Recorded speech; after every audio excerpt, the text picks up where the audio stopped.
President Obama's nominee to be the next director of national intelligence faced questions in Congress about the expansion of top-secret agencies and their increasing reliance on private contractors. Do you believe that we'll always use some number of contractors within the intelligence community? Yes, sir, I do. I think the issue is what's the magnitude, and most importantly, regardless of the numbers of companies, the number of contractor employees, is how the government, and specifically the intelligence community, how do we manage them? How do we ensure that we're getting our money's worth?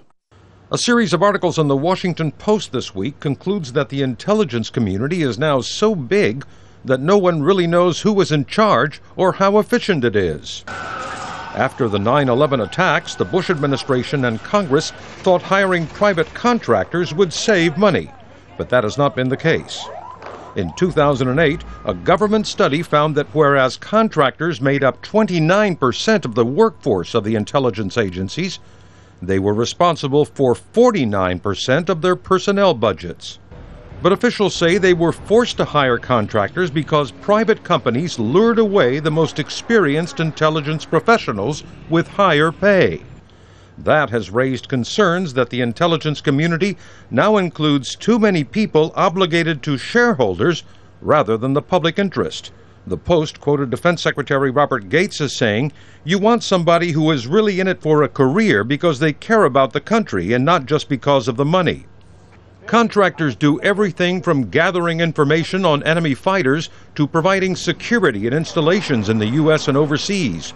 But their most important contribution, says the government, is developing and operating the high-tech hardware and software the agencies need to carry out their mission. Some private contractors like Blackwater, now known as Z, have hurt U.S. credibility in Iraq and Afghanistan. Security guards working for Blackwater in Iraq shot and killed civilians and became the symbol of an America run amok. Employees of Blackwater and other firms sometimes operated side by side with CIA officers and undertook missions to kill members of insurgent groups. The chairwoman of the Senate Intelligence Committee says she wants that to stop.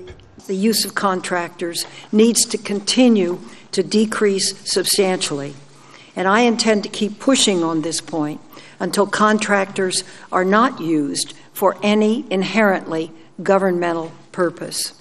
CIA Director Leon Panetta says he too is concerned about the role of contractors in intelligence gathering, but he also told the Post that replacing them will not happen overnight.